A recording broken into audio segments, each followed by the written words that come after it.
Hello, everyone. I want to make a short sermon video if I can. I'm going to be reading one verse in 1 Corinthians 12:31.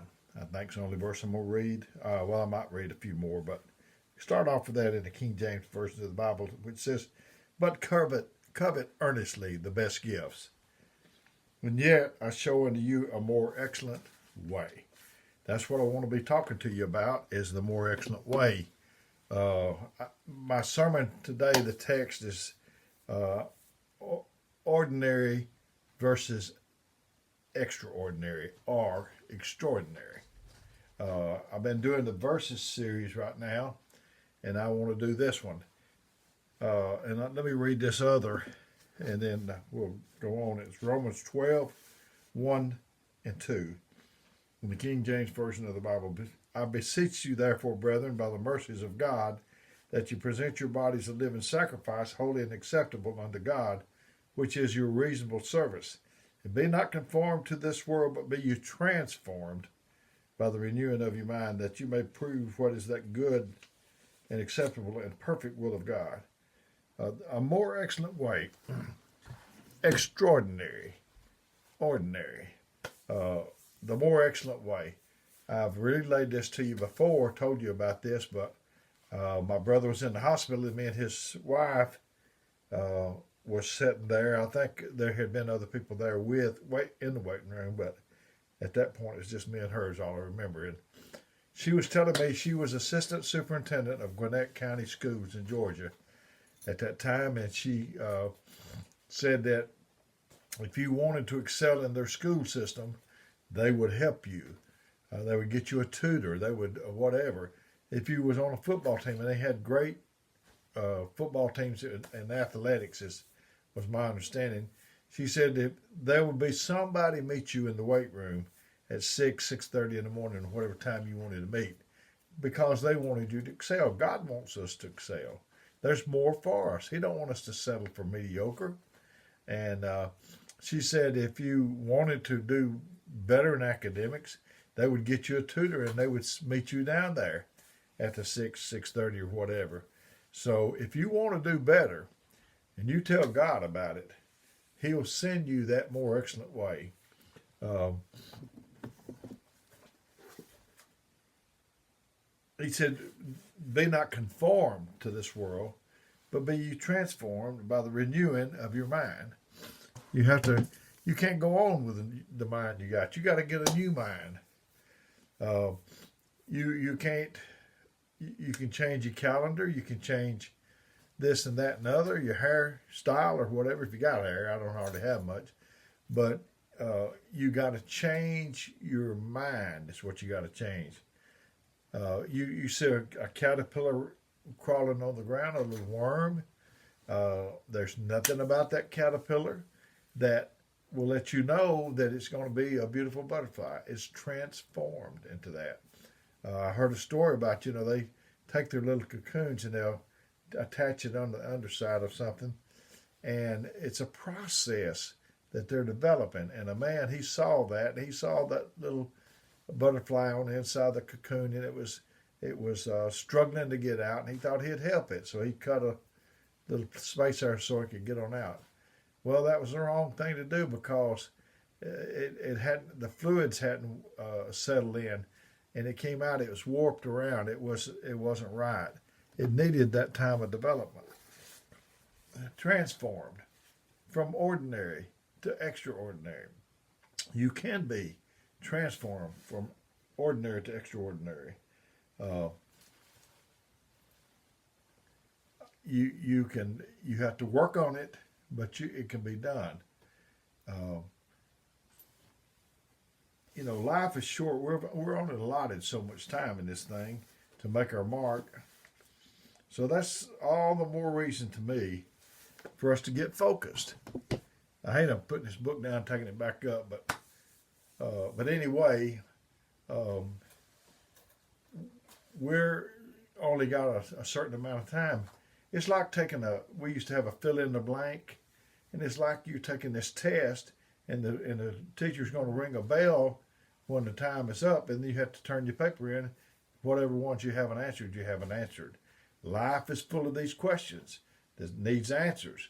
They're fill in the blank, and he's going to ring the bell. And I want to fill in all these blanks before the bell rings for me to go.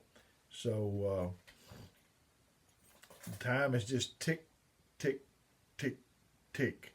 It's precious. We got to use it. So we got to stay focused. Got to stop producing things that don't make your soul sing. You got to stop dealing with things that make no impact or no difference. Determine what really matters to you and at this stage of life, and just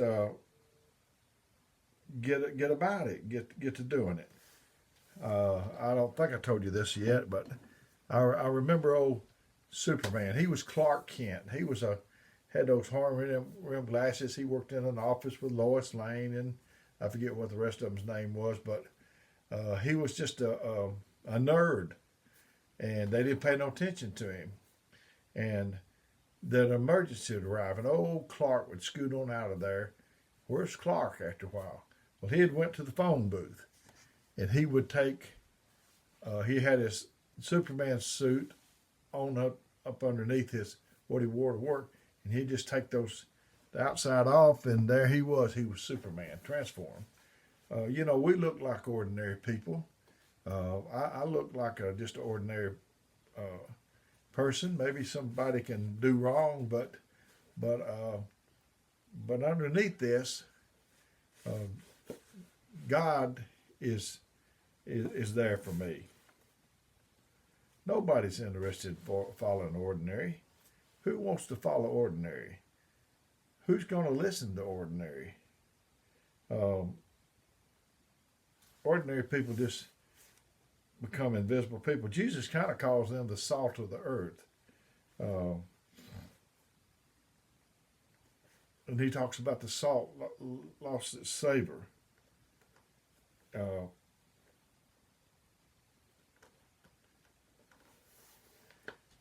Ordinary, good is the enemy of great. So many people settle for good, and they don't try to go on to great. There's another level. Every level has a new devil, that's for sure. But there's another level up there. You just hadn't seen it yet. I know I've told you the story about my grandson, Grant Gaines. He was about 4 years old, I think 5. And he'd stay with me, and he was a rocket socket action type guy, and he'd wear me out. And I just wanted to sit down and ask him. I said, is there anything we can do we can just sit down? I didn't sit with him. He wanted action. And no. And I said, can we play school? I didn't know what we were going to do. I just thought if I could sit down and I'd make it up as we went, and it would be good. But I said, did you bring anything in that bag that your mother packed that we could just sit down? He said, Nintendo. I didn't know much about it, but I said, drag it out here. And 5 years old or whatever he was, he hooked that thing up to the TV, and he said, oh, I'm going to put it on 2 players. I said, fine. He said, I got 2 controllers. You go first. He said, just make him go this way. Just make him go this way. Just make him go this way. Just make him go this way. Just make him jump. And I said, okay, I didn't have it. It was Mario Brothers. I took this man down the road, and these monsters come and ate me. I was out of the game, but I was okay with it. And I just went over there and sat down. And he said, my turn. And I thought, man, this is what I've been waiting on. And he took that man. He went down that road. No monsters got him. The next thing I knew, he was on a motorboat. And then the next thing I knew, he was in an airplane. I never saw those screens. Brothers and sisters, friends out there are screens that we're not seeing. There's more screens than what we have seen so far. But the ordinary is not going to see those screens. There's good, better, and best. If you're too casual, you might become a casualty. Just okay is not okay. You saw the commercial about the surgeon, and they said the surgeon was okay, and he said, okay? The patient says, is he just okay? If you're a pilot and you're good at takeoffs, but you're not too good at landings, That's not okay. We want people that's excellent. That's what I want. That's what you want. That's what we deserve.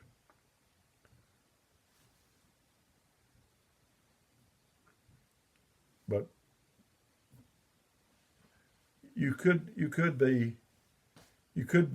so casualty that you'll become a casualty. We go to the doctor. Some of us do. Some do. And when we do, uh, he'll give us a prescription that's going to make us better. And my theory is, if we're going to go to him, we need to do what he says as much as we can. So uh, you need to do what the Bible says. It's the prescription. He's got the prescription. It's like a recipe. My wife, she makes the best cornbread. I'm telling you, I hate to brag too much on her, but she's good. Best cook I've ever seen. And when she dies, a lot of people like her chocolate cake and other things she makes, but I don't know what she puts in the thing. And when she dies, that's going to die with it. But when she mixes that up, if she does it the same every time, it's the same results. There's a recipe for this. You have to have extra effort. Uh, Too many people is settling. All the settlers that there are out there. They have a lawsuit. They're going to sue for $1 million. And the other side says, well, would you consider $500,000? And no, I'll take 750,000 or whatever. They keep going back and forth. And finally, the man that wanted $1 million, he may settle for $550,000 or something like that. So you got to. We've done a lot of that settling. There's things out there for us, and the great things of God, they don't go on sale in the bargain basement. They cost the full price every time. As a matter of fact, you have to have extra effort to get to them. Not just extra. You got to be extraordinary, and you got to have extra effort. The cemetery, I've told you before, is the richest place that I know of. It's richer than Fort Knox. It's richer than the gold mines. Because in the cemetery, there's people that had talents that we'll never see. Songs that was beautiful that we never heard sung. Sermons that they could preach and we never heard them. And they just sold themselves short. They just settled. So I'm trying to get you not to settle. This is our birthright. Don't be like Esau and sell your birthright. This belongs to us. It's our inheritance to pass on to our children and their children. So I want to be extraordinary. I want you to be extraordinary, and I don't want us to settle for less. Because if we do, by the time it gets down to our children and their children, they're not even gonna recognize it as we had it and as we saw it. So may God bless you is my prayer. My phone number is 256-508-4410. And you can call or text me. I might not get back to you right away. But the reason I'm giving this number out to you is because I care about you. Who you talking to, brother? I'm talking about whoever's listening to this. I care about you. And I want to help you as much as I can. And so may God bless you until we do this again.